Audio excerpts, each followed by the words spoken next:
just an update on our recent work. These small group sessions have finally started, so that's been a pleasant experience. Yesterday we had a meeting with the energy group where we discussed the city's energy goals versus the goals of the utility companies. So we were looking at areas where there may be similarities in the goals of the different type of stakeholders, and then we were discussing how there may also be frictions, competing goals, and how we would communicate success and needs, because we just discussed a little bit how the city and the different stakeholders use different language, may even speak in different frequencies. So it's very difficult sometimes to interpret goals and visions correctly, so that they are broadly understood, and the communication of that. So you have seen the rubric that goes out to the different groups. This morning we had the session with the water group, which included Public Works, the county, MWMO, and part of this exercise was to become familiar with the 0 point. What does it mean to be zero sustainable? And how is that different from these other development categories, these 6 levels of sustainability, essentially? And we discussed what it means to be the characteristics, I should say, of exploited development, conventional development, green development, sustainable, and what's the difference between all of those, and then restorative development. What really happens once we surpass the 0 point? We discussed very important areas, for example, our comfort with managing externalities, and how our successes in our own agencies, in our own little silos, can actually have a negative effect, an impact on the system. So siloed successes are to be aware of, not necessarily stop, but just help us be more aware of the total picture, how our work impacts others, and importantly, how our work, as great as we are at our work, can have various impacts that may not be exactly what we're expecting, but to none of our fault. But we discussed how metrics can expose a good or a bad system. And in our assessment, we have identified that Minneapolis, as any other city in the world, is really operating with a broken or an outdated system. So outdated definitions of success. So these were the key topics that we discussed in those sessions. We took notes and suggestions from the partners where language or definitions could be improved so that people are familiar with it. For us, it was really pleasant because there were a lot of good ideas. It's a good co-creative process. We were happy to see how engaged people were. We identified a few areas that not just the rubrics or the definitions can be improved, but also how the government can improve as well. So those were the key areas that we discussed in the sessions today and yesterday. And then on the next slide, Kathy, if you'd be so kind, the scorecard for Minneapolis. So Minneapolis, on the restorative scale, came up with a score of -29.1. So we are human, so we don't like negative scores. Even in school, we would get, 7 out of 10 or something like that. But, 70% or 80, 90%. But negative score, we know it can be hard to chew. First, I'd like to say that among the cities in the world, Minneapolis is doing pretty darn well. This is nothing to be ashamed of.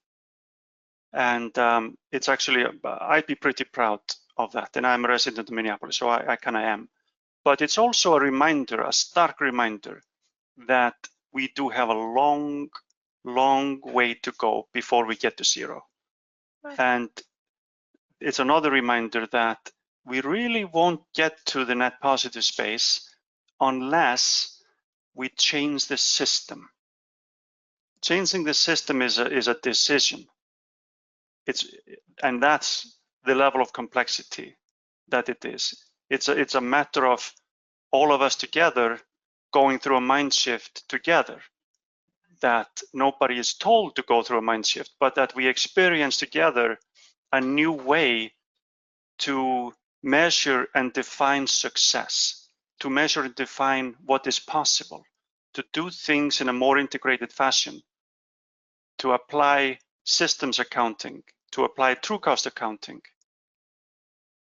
And we start seeing things that we previously would define as impossible. Now they are possible. And so these scores were calculated from about, this -29. This final score is supported by about 2,000 indicators that all eventually accumulated into this one score. However, there are multiple lenses that we have applied to these 2,000 indicators. And so here, this one score is substantiated by the 12 key performance areas. So that's where you see that water, energy, food, solid waste, materials, IT, the stuff we invest in, the infrastructure, the communities. And then we have certain tools to do that. That's our governance model. And we create something out of that. When we build a road, we can see it as we're going to build a darn good road. But the communities might ask us to, make the community more accessible. So there are different viewpoints to how we do things. This is nothing that you are not familiar with already, but this is all exposed in the assessment. And so you can see the scores for each of the 12 key performance areas along multiple lines. And I think we're going to go into that in our next session. So we're not going to go too deep for now. But please know that we're always available for a conversation outside of these regular meetings. In the next slide, Kati is going to lead you through a little bit more in depth about this, though, and give you some specific examples of equity calculations in the city of Minneapolis. The way we see these scores only matter because they allow us to assess whether we're building or we're losing equity over time. By themselves, the scores don't matter, but putting them into a quarterly annual context will allow us to understand where we're building and where we're losing equity in the system. And so that definition of equity is something we'd like to tell you today about. Hang on, I'm going to see if I can and spend some time with today. So we want to make sure that we share with you how we calculate equity, how we define it, and then how we apply some of the logic of the model to specific neighborhoods by way of an example. So in restorative development, equity means two things. So we're using it in both of the senses of the word.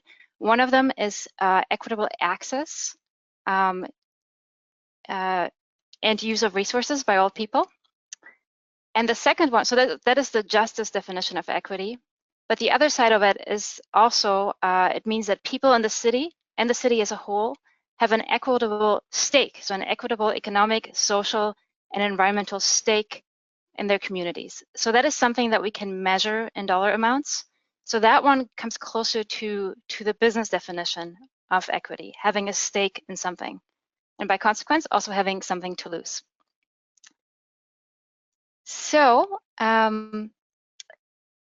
there is 3 lenses that we want to take today on neighborhood equity gaps specifically. They're home ownership, quality of life, education, and income. So these are ways that people and individuals are able to build equity and consequently build equities for their community. So we have logic built into the model for the city of Minneapolis, but what we want to do today is show you a case study of two neighborhoods and comparing them. These are two neighborhoods that started out the same way back in the 1920s, 30s, 40s, and then have evolved differently.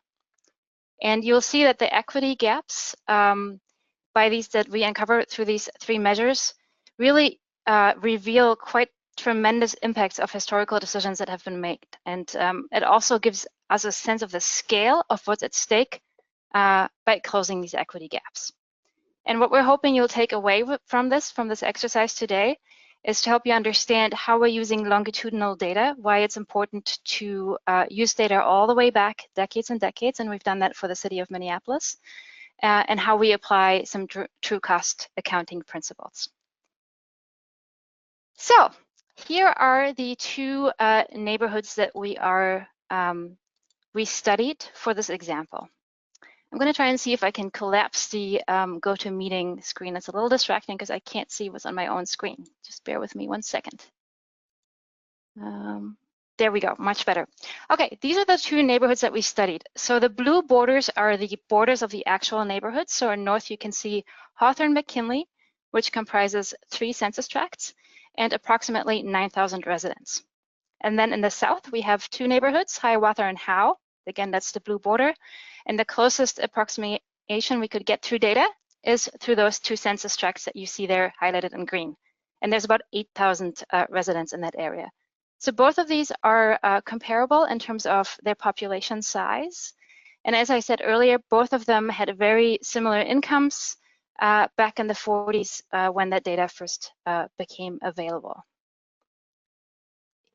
For your reference, this next slide is just a snapshot of how the neighborhood demographics have changed over time. So you can see Hawthorne-McKinley on the left, and then Hiawatha-Howe on the right as well.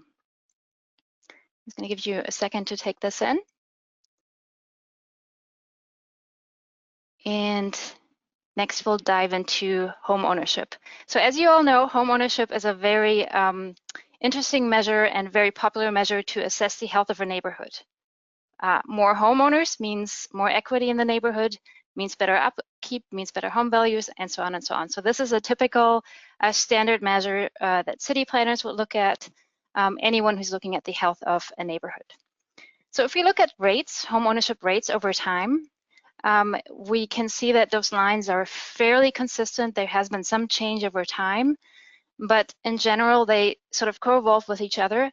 And we can see that Hawthorne-McKinley has always lagged behind Hiawatha-Howe in terms of the percentage of homeowners in the district. So hovering around that 50% mark here. However, these rates don't tell us the whole story. If we only looked at this, I think there's a danger of getting a sense of things have always been this way, things have always been bad, things never change. But when we dig a little deeper, we can see that's actually not the true story, or at least it's not the full story. Here's what happened with the population in both of these neighborhoods. This is the population change. So blue is Hawthorne-McKinley. You can see there's a pretty dramatic decrease. We have added a percentage line for Minneapolis just to give you a sense of the overall trend. And then we also have Hiawatha-Howe again in gray.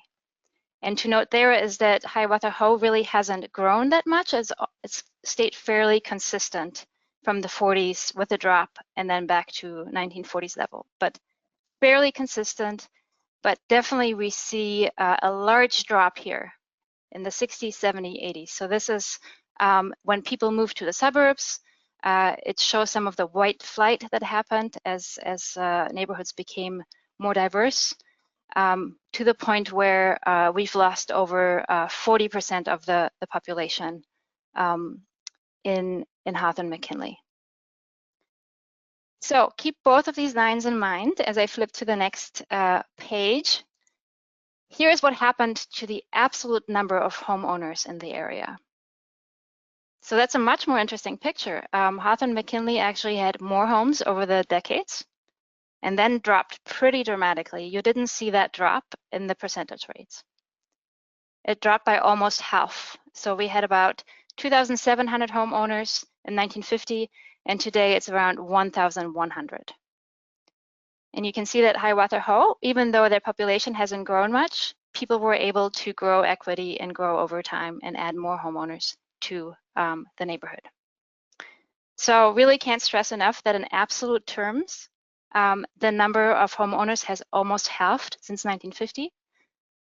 So this is due to various reasons: population decrease, racial covenants, redlining, and any other discrimination practices. So this curve really shows the incentive that people represented to move to the suburbs, and then also what happens when foundations weren't put in place for new people that came to the area to build equity and to buy homes. So we have a little thought experiment for you. So this is a graph of what we call the combined neighborhood home equity. So very simply, we took the number of homeowners for each of these decades and multiplied it with the average or median home value of that time. And you can see how in Hiawatha Ho, they have a almost exponential increase here, really significant increase over the last 30 years, with much slower growth in Hawthorne McKinley, and then a drop that seems to indicate that that neighborhood is more vulnerable to downturns. There was a tornado in North that may be part of this curve, but we have seen this decrease in other low-income neighborhoods as well, suggesting that those neighborhoods have a hard time recovering from downturns. So just behold this gap here for a minute. And now we get to our thought experiment. So we were wondering, what would be the combined equity today if there were the same number of homeowners in each neighborhood as there were in 1950? What would the theoretical or the hypothetical equity be? So you can see that here in this column, hypothetical equity. So that is the number of homeowners that existed in the 1950s times today's home value. And as you take this in, so $300 million is what the combined equity should be in Hawthorne, or could be in Hawthorne McKinley today. This is the real equity that exists, and this is the gain. So the gap between this hypothetical and the real equity, those $175 million, is bigger than the combined equity that exists in the district today. So I think that's an interesting historical perspective that maybe not all of us are aware of, is that loss that we've experienced in those decades is bigger than the equity that we own today.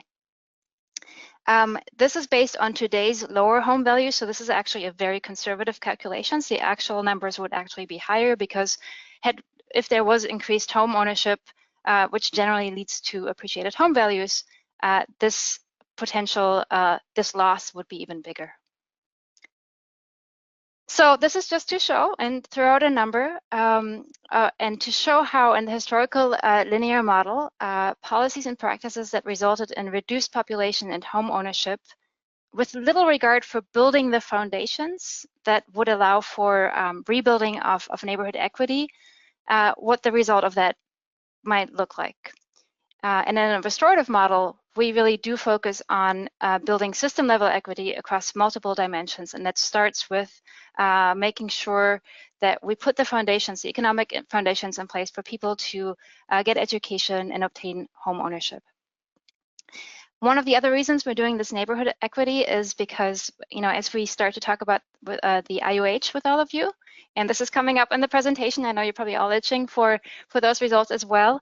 That takes a neighborhood perspective, right? Even though we think that restorative development is something that should be expanded to the entire city, it starts with restorative districts, and that's why we think these economics are really interesting to look at.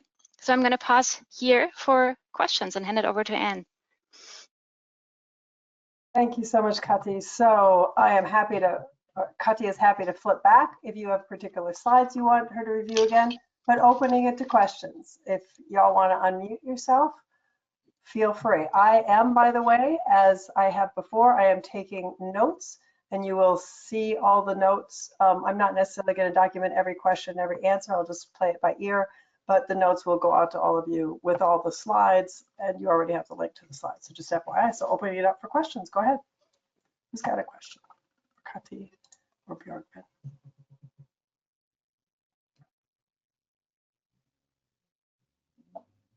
Patrick, go ahead. Yeah, sure. This is Patrick. So when we started out, you were looking. I thought we were going to see some of the same stories that we've kind of seen in racial disparities in Minneapolis, and I thought that was it was a narrative I haven't seen before, and I've been in a lot of these racial equity meetings and groups, and so thank you for putting that together. And I think that would be a really compelling story to be telling at the city. And I was just wondering what connections you've made in the city with perhaps our racial equity group, with Joy Marshall Stevens, with Kelly Molman, who's doing the green zones on the north side and the south side. And if you haven't, if there's a chance for you to get together and share some of this narrative, as we go forward and talk about this development, I think making those other connections around Minneapolis or around the city of Minneapolis will be really important as far as getting support across the board.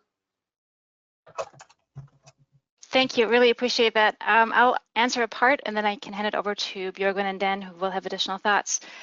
Our immediate next step, so we haven't connected with anyone directly, but thank you for the suggestion and the feedback. Our next step was to run this by the city, but by city economists, because we would like their input in validating this data and validating this calculation. And just making sure that they're on board with that as well. And then absolutely, I think it makes perfect sense to reach out to others and have that discussion. And I think to a certain extent we just haven't had the actual discussion yet. Björgvin or Dan? Yes, yeah, quick input.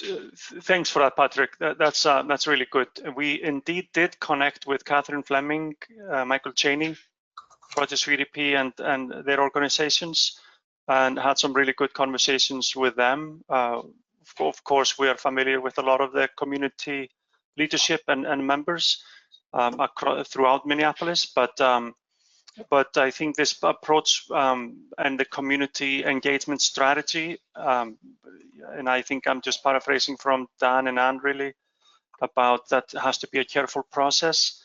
In this, I wanted to just make a quick statement that in this assessment that we have completed now or are working on in phase 1, we have identified that the city in its 2040 plan and the energy and climate action plans, other plans and visions that the city has for itself, is really aligning with what the community is asking for. There is just a different language. These different stakeholder groups, they come from things from a very different angle, very different experiences. They're driven by different things. And and that all affects the language. What we believe we have accomplished in phase 1 is that we have found a common language, which is really by identifying where on the restorative scale people are, because one thing here, and you have to bear with me if you think I'm out of line. Oh, he's done. Björgvin, you cut out again, but hang on, I'll make a quick comment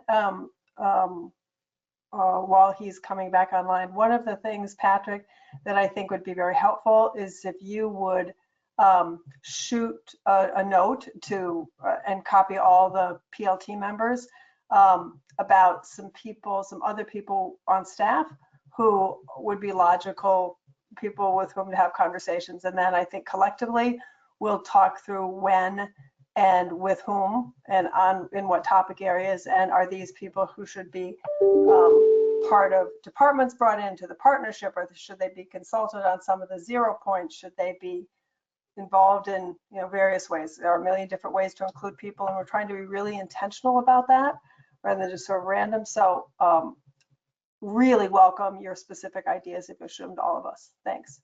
Yeah, and I didn't mean that to come up as a critique. Go ahead. Well, I agree with what Ann said there, and Patrick, I want to emphasize we're, again, just as with the PLT, we're in an educational phase here.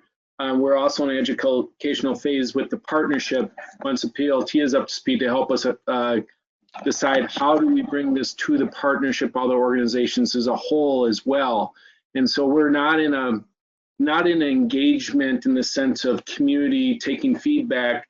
When Björgvin says, you know, he's talking with community members or other organizations actually they're representing, he's not saying we're looking for engagement. We're actually talking about education. We're asking them for data, and we're providing just the same sort of response that we're informing people about so they understand, because they can't start to comment and give us direction on a future phase 2 feasibility or plan kind of thing until they actually understand what they're commenting on, right? So we're in this we're like still a step away from that, but that will come, and we hope to have that latter phase come at the earliest point possible.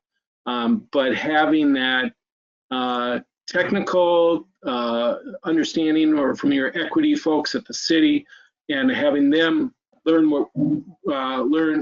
what we're learning and hear from them will be really valuable to us, I think. So appreciate that. Yeah, and that wasn't meant to come off as a criticism. I just want to make sure you hadn't already had those conversations. So yeah, I can certainly help with connecting. Yeah, I mean, there's in every department, there's someone that's working on these with that racial equity lens, you know, looking at different issues. So yeah, I can certainly, when the time comes, help you make those connections. Sure, great, thank you. Thanks. Jeff, I think you had a question. Yeah, so I was looking at the slide number 1 that shows the homeownership gap population. Kati, can And I you guess, comment to that? Yep. and I guess my question to that is, in 1940, the Hawthorne neighborhood had 15,000 people in it, and the Hiawatha neighborhood had 8,000. Today, there's 8,000 in the Hiawatha neighborhood and 9,000 in the Hawthorne neighborhood. Mm-hmm. And it's not to say that, I guess I'm curious, has the land use been transferred to something else so Yep. that I can't imagine that all these houses are now sitting vacant, that a lot of this land is now used for something else. And so I just want to be careful that our data is taking that into account, or has it taken it into account? Mm-hmm. Yeah, very good observation. We've thought about that, and what you said about land use transfer, I think might be the solution. And our next avenue of inquiry is to understand what happened to these houses, because you're correct. The population has decreased significantly. However, we did look at the affordability of homes, right? So the ratio of 2.5, which is a number that banks generally use when they look at incomes, home values, and homes should have been affordable for people to buy. So even as the population decreased, the decrease of the population, I think, is steeper. The decrease of homeownership is steeper or as steep as the decrease of population. They still should have been able to buy some of these houses, and yet didn't, for many different reasons. So very good question. I think that's our next step, is to actually see what happened to these houses.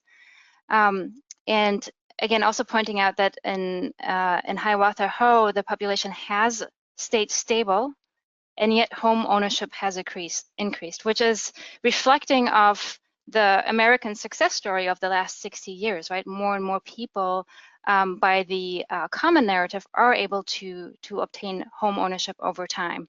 So it is not always tied to population. But thank you for that thought, and I'll know our next step, so we'll look into that. Thank you. Other questions about this first section before we go on to the next section?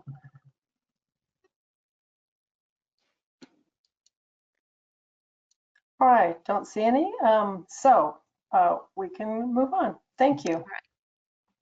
All right, so American success story. This is actually what our next section is about. So there is a racial disparity lens in that next section, but it's really also a matter of socioeconomic disparities. And I'm sure you're all familiar with some version of this graph right here.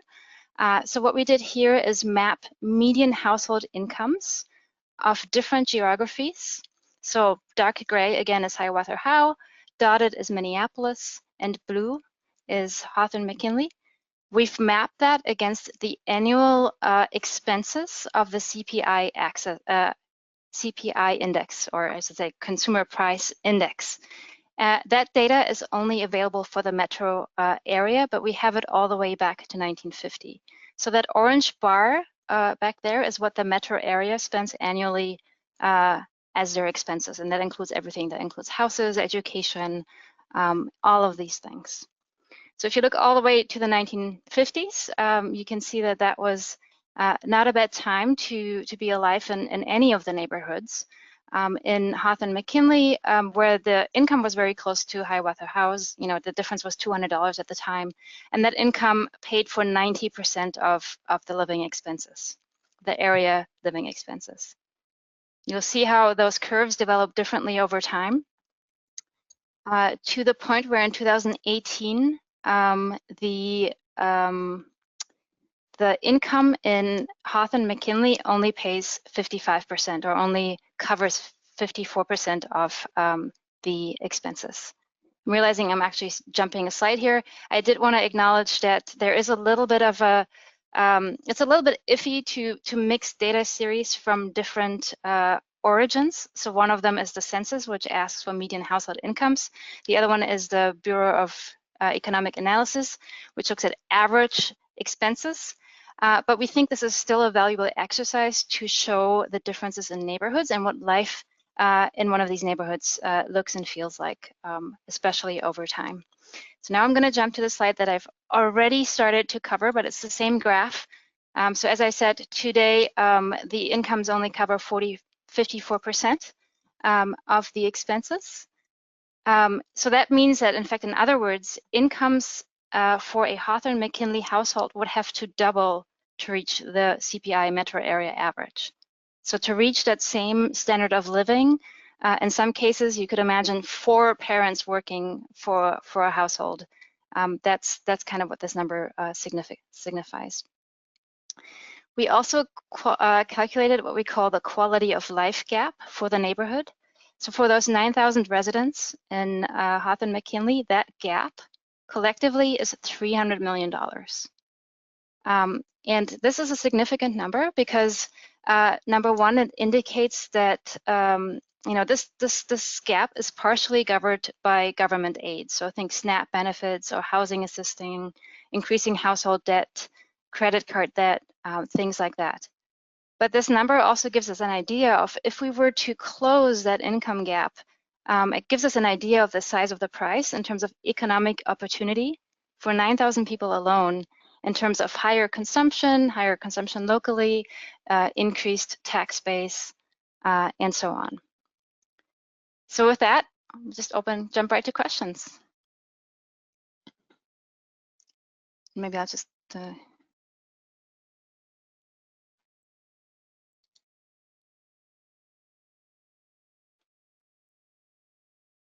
Questions about the 2 slides that you just presented. Kati, why don't you pop back to that last Yep, one? okay, got it. Yeah.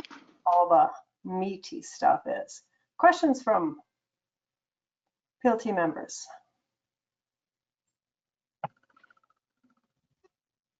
There's a lot going on here.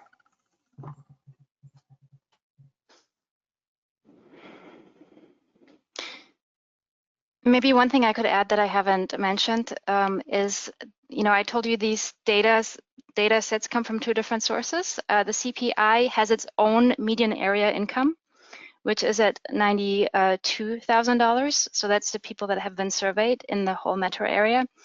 And I've seen this number being used for calculating eligibility for public housing, for example. So people would say 60% of this number. And that is a little tricky because when we look at median incomes are a much better approximation for what people are really making. Because with the average, you have very high earners just taking the average up. Those median incomes just don't reach this level, and there's always a gap. Thank you for that clarification. Okay, hearing no questions, let us go on. Okay, so this will be the last equity gap before we jump to the IUH. And this one is about incomes, but about education as well. So we call this the education income gap. So generally, I think when we think about differences in income in neighborhoods, our first instinct is to think that it is due to differences in educational attainment. And indeed, we can see a big gap here. So Hawthorne McKinley has a bachelor graduation rate of 11%. So 11% of the population that answered the census data has a bachelor's degree. And that number is around 32% in Hiawatha Howe. So fairly big gap here. And if we were to bring up this number up to par, the percentage between the two neighborhoods, that would mean that an additional 1,000 people would have to graduate in Hawthorne McKinley. And if an additional 1,000 people graduated, they would bring in an additional yearly income of $45 million to the neighborhood. So that was an interesting calculation to make. So fairly big number here. You know, once you put tuition, once you add tuition to that, there's a fairly quick ROI to pay for that degree when we look at the incomes that could be coming back to the neighborhood. But this is only part of the story. So the educational attainment and the differences in that actually only account for half of the disparity. And that was really, really interesting to us to actually dig into the number. The other half is the pay discrepancies between people of equal degrees. So somebody who has got a high school degree in North makes less money than somebody with a high school degree in South. So here is what those numbers look like. So maybe just focus your attention on that first table here. You can see on the left, the incomes in Hawthorne McKinley, and then in Hiawatha Howe as a comparison, and then the gap between the two, with associate degree, some college being the largest gap. So there's many interesting things in this table. One of the things really to point out is the magnitude of this gap. So $12,000 for somebody who only makes $22,000 is significant, right? So that's not a matter of curtailing your lifestyle spending. That's a matter of economic survival. That's a matter of having the ability to start a family or to start to think about building equity. So these gaps are really, really significant based on this income. And so another thought experiment, we calculated what would happen if the 3,600 people that make these incomes, and most of these are high school graduates and associate degree holders, what would happen if their income was the same as in Hiawatha Howe? If they earned the same income, they would bring in additional combined incomes of $50 million per year. So that's similar magnitude that we had just seen with the other disparity. So here's another $50 million. And most of that number, most of that 50 million, is driven by high school graduates and by associate graduates. I really cannot stress that enough, because while there might be many different reasons for this income gap, one of them certainly is the economic makeup of the neighborhood. So where do we have the dollar stores? Where do we have the clusters of these minimum wage employers? And that's where you see these numbers drop, increasing poverty, perpetuating poverty in the neighborhood.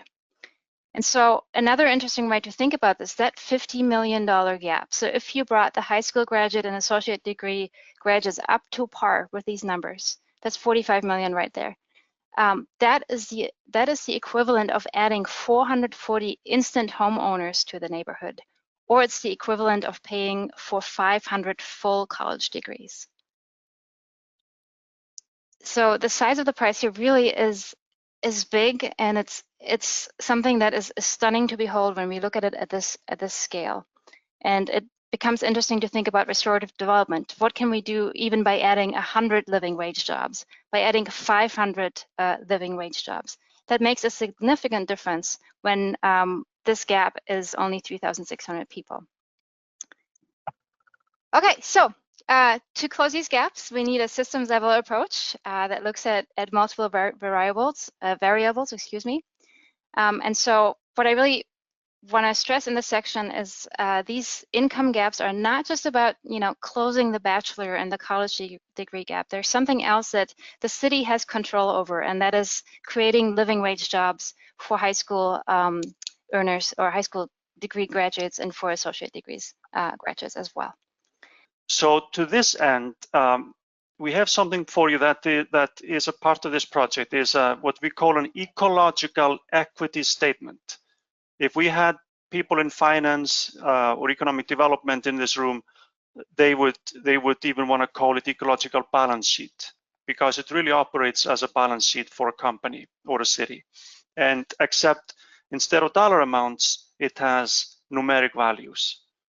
And those are the numeric values that you see in those 6 phases of development, from exploitive through the 0 point of sustainability and into the net positive space, restorative and eventually regenerative development. And so these numeric values is a tool really that helps us define and report success beyond financial means. Because remember, I think Kathy has explained to us with a very specific example that money means different things to different people. And equity seems to mean different things to different people. So this ecological equity statement safeguards equity. It reports on equity and performance.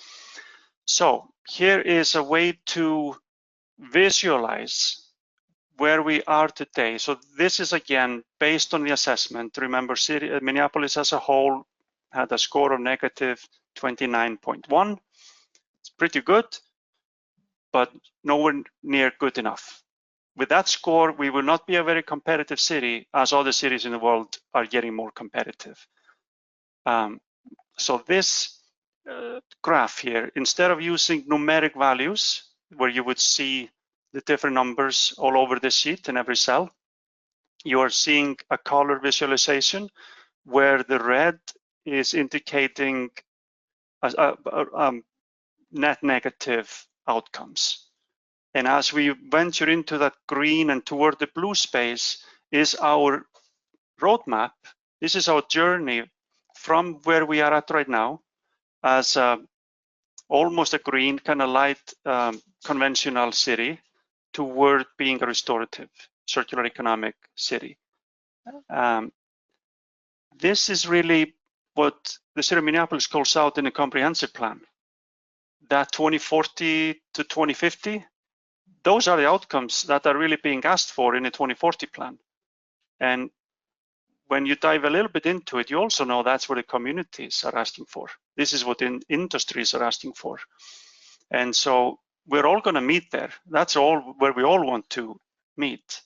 But the journey toward it is really going from that space we're in right now, go through that mind shift, go through that experience together to define what is possible.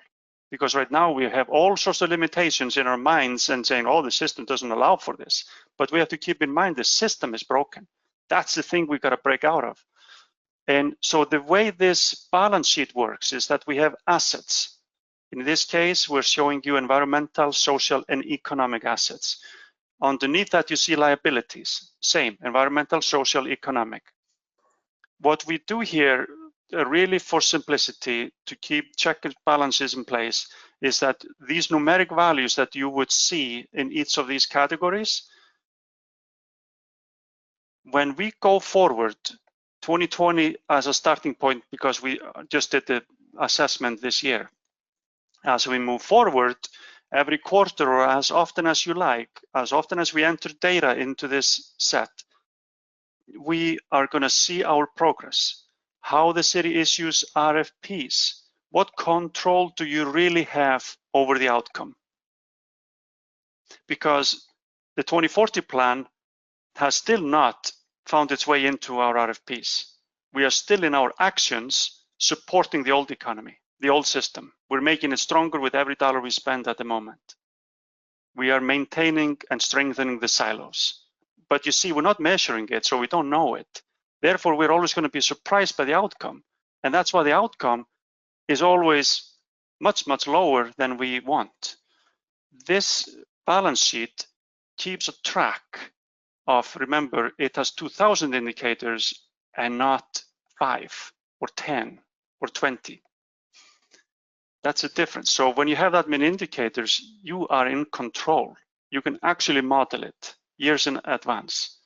And so this guides a process. If in the year 2021, we are seeing that we are increasing our equity, the assets, that we are increasing our assets, our scores in the asset category are better, and the liabilities are not reduced, it tells us that there is something going on. We're building that road, but we're not making a community or business environment better.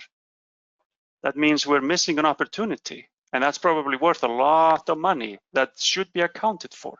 There are externalities in there that should be accounted for also.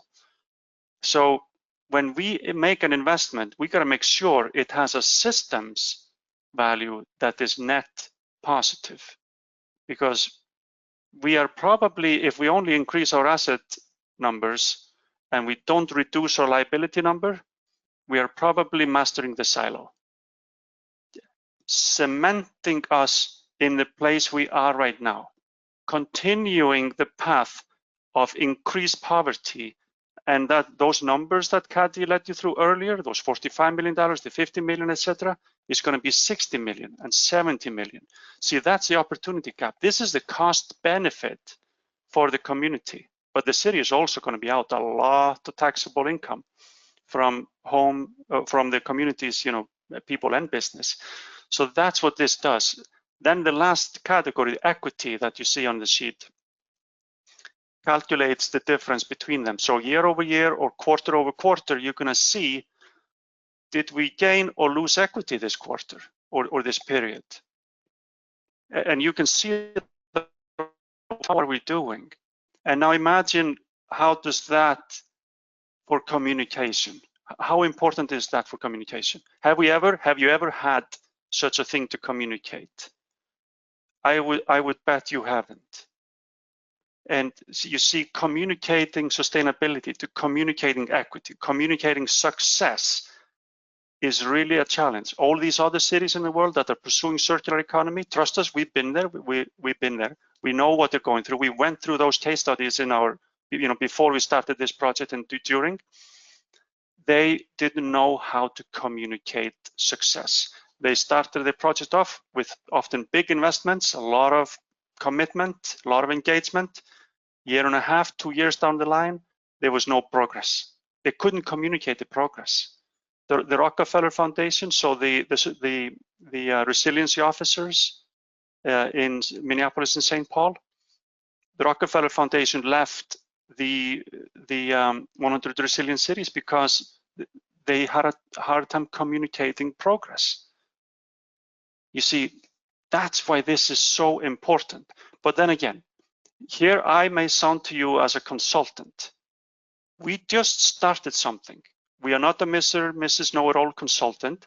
This is for us to design together, to be familiar with it, to own it together, and so that we are all creating this. That's really phase 2 of this project, is the design. And a part of the design is that there isn't some one entity coming in and tell everybody what they have to do. It wouldn't go, first of all, it wouldn't go over very well. But restorative development cannot really happen to its full potential without everyone's participation. Why is that important? Because everyone has a really critical role to play in restorative development. No one should feel threatened, not a utility company or a developer, insurance companies, nobody, not the city, not the people. There is a way to do this where everybody wins. It may change timelines, but those timelines that need to change are probably not realistic. And I would argue that even some of the 2040 goals that the city has set, and the energy goals and other goals, are truly, I say this with full respect, but they may not be realistic. But again, that's where we got to take those stakeholders that have competing goals. We got to work in our corners and then come together with a common language with a common definition of success. And then we rearrange the timelines, because if we rush to big goals that are a part of the 2040 goals, we may make the wrong investments early on, or we may come with the right investments too late. But this has to be really, I mean, I'm just saying in my final words, it's going to be a lot of work, but we have to do it.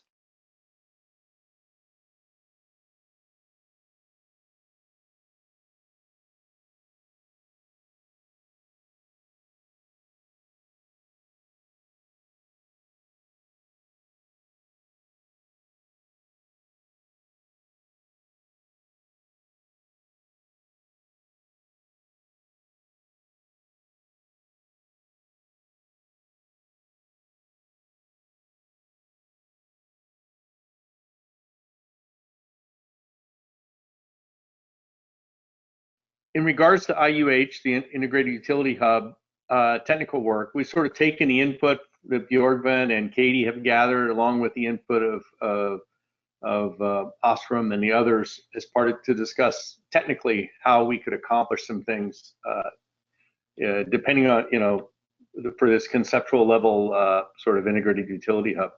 We looked at sources of material, resource flows, potential resource flows, and then prepared a technical summary. The second phase is really to take it to more of a preliminary design status and then a financial analysis. So you can go on to the next slide. I'll try to move quickly since I know you're pressed for time.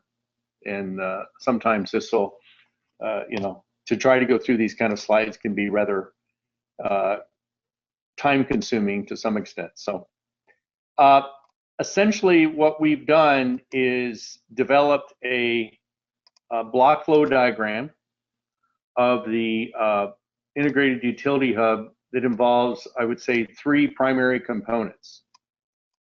The anaerobic digester, which would take residential organic waste, source separated materials or green waste that can be decomposed in an anaerobic digester. What will come out of that is biogas. Will come out of it is liquids and some solids. And essentially what the ultimate outcome is to be able to reuse all those components, either at the IUH or in some other fashion in the neighborhood, providing compost, either a liquid fertilizer or a solid compost.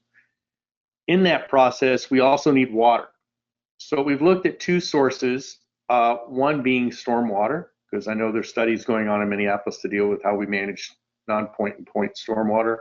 And then the other thing was the assumption that we may have to take in some city water, because we'd have to anyway to provide a potable water source inside the facilities. But we're trying as much as possible to use anything, to reuse what's available to us, other than buying energy and buying water. We're looking at an aquaponics facility, which is composed of 2 things, a fish farm and something to grow vegetables. And we've assumed sort of in this concept, probably a leafy lettuce of that sort of sense. So we would take stormwater in, or public water. We would treat it, put it in to feed the fish, and you'll see that about the center part of the drawing. The outcome of that would be 3 things: a wastewater stream, carbon dioxide from the fish, and the fish themselves. And the fish would then be taken through a processing facility. Either could be developed on site or developed off site, or you could sell whole fish, but there'd be some sort of processing of those fish. The water, the solid waste from the fish, as we know, they will produce waste, will go right back to the anaerobic digester. The water and carbon dioxide would go over to the hydroponics farm. So this would be water-based. So we'd take the carbon dioxide, the water to support the hydroponic system. There would be a solid waste that comes out of the vegetable growing, the dirt off the root of the roots themselves, or any trimmings and those kind of things. And those would come back to the anaerobic digester also, and we'd put vegetables would come out of the system. And we also put in here that this facility would have a visitor center, that it would be used as educational purposes surrounding the way the operation does, and essentially supporting a this is really circular economy or beyond. You want to go to the next slide? This really gets into more details of the anaerobic digester, the process flow schematic. As it says, it's the idea of how the biogas comes out. Liquid fertilizer will burn and generate power within the IUH, but heat's also available depending on how big this is and how it operates to be used for other purposes. And the liquid fertilizer we either use at the location of the IUH or we take it and take it to the local community. You can see we have trucks coming in and such, but this is fine. You're fine to move on. So again, just further drawings of the process flow schematic. And the outcome of that is, and this is a highly conceptual idea of what this might look like. So the idea here is to put on the ground floor, might be a fish farm, and that the vegetables and stuff are grown on the upper floors, because on the upper floors then we have lighting, we have natural light and such that we can gather from glass, and then in between and have a visitor center and just promote the way this operates. So it becomes very visible to the people to come in and essentially tour and visit the site. So this is a highly conceptualized sort of drawing that some of our architects put together to sort of show an idea.